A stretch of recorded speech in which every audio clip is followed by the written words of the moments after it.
আমি প্রথমেই আপনাদের বলি যে আমরা এমন লোকেদের এবার প্রার্থী করেছি যারা জেতার পর সর্বক্ষণের মানুষের প্রতিনিধি হয়ে আপনাদের কাজ করবে। এই ভূমিপুত্রদের আমরা সুযোগ দিয়েছি।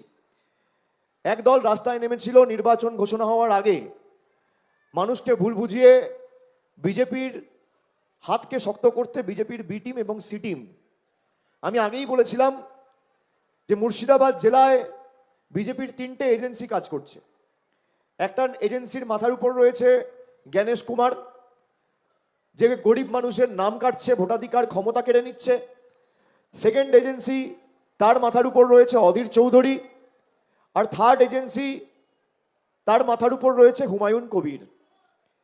গত দুদিন আগে যে চাঞ্চল্যকর ভিডিও জনসমক্ষে এসছে, আপনারা সেই ভিডিও সবাই দেখেছেন।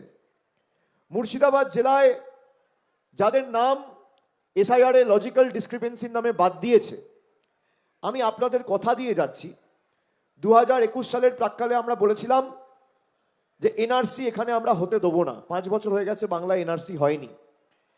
যাদের নাম বাদ গেছে, গায়ের জোরে নির্বাচন কমিশন বাদ দিয়েছে, আমাদের প্রথম অঙ্গীকার শপথ, 4 মে মমতা ব্যানার্জির সরকার, মামাটি মানুষের সরকার তৈরি হবে।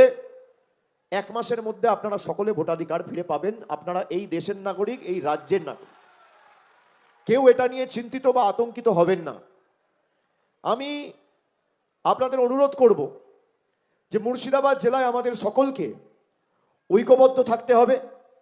যে ভূমিকা আপনারা 2021-এর নির্বাচনের প্রাক্কালে নিয়ে খালি বহরমপুর আর মুর্শিদাবাদ ছাড়া 20-0 তৃণমূলের পক্ষে করেছিলেন, এবারে বহরমপুর সহ মুর্শিদাবাদ সহ 22-0 তৃণমূলের পক্ষে করে তৃণমূল সরকার তৈরির ক্ষেত্রে মুর্শিদাবাদের মায়েদের, ভাইদের অগ্রণী ভূমিকা পালন করতে হবে। এই মাটিতে যদি তৃণমূল দুর্বল হয়, তৃণমূলের যা ক্ষতি তার থেকে অনেক বেশি ক্ষতি কিন্তু আপনাদের। যারা আপনাদের ভাবাবেগ নিয়ে খেলছে, হুমায়ুন কবিরের ভিডিও সত্য কি মিথ্যে সেটা তো তদন্ত প্রমাণ করবে।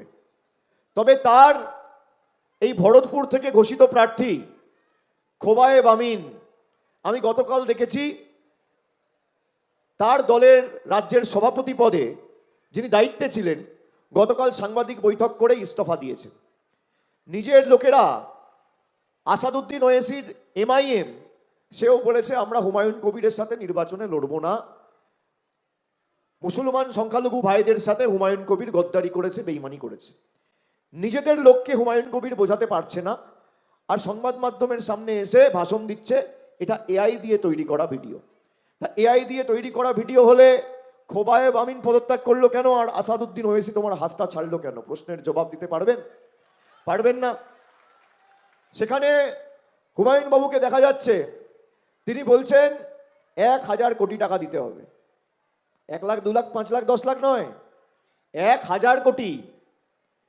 মুর্শিদাবাদের মায়ের জন্য, ভাইয়ের জন্য, রাস্তার জন্য, আবাসের জন্য নয়, নিজের পকেটে ঢোকানোর জন্য 1000 কোটি, যাতে মসজিদের রাজনীতি করে মুসলমান ভাইদের ধর্মীয় ভাবাবেগে আঘাত করে তিনি প্রকাশ্যে বলছেন মুসলমানরা খুব বোকা, তাদের সহজে বোকা বানানো যায়। আমি বলবো শুধু মুসলমান নয়, হিন্দু, বাঙালি সবাই খুব বোকা না, আমরা অল্পেই মানুষকে বিশ্বাস করি। যদি আমাদের বিশ্বাসের অমর্যাদা কেউ করে, তাহলে তার জবাবটাও দিতে জানি এবং আগামী দিন লেজে গোবরেও করতে জানি। বাঙালি ছেড়ে কথা বলবে না হুমায়ুন বাবু।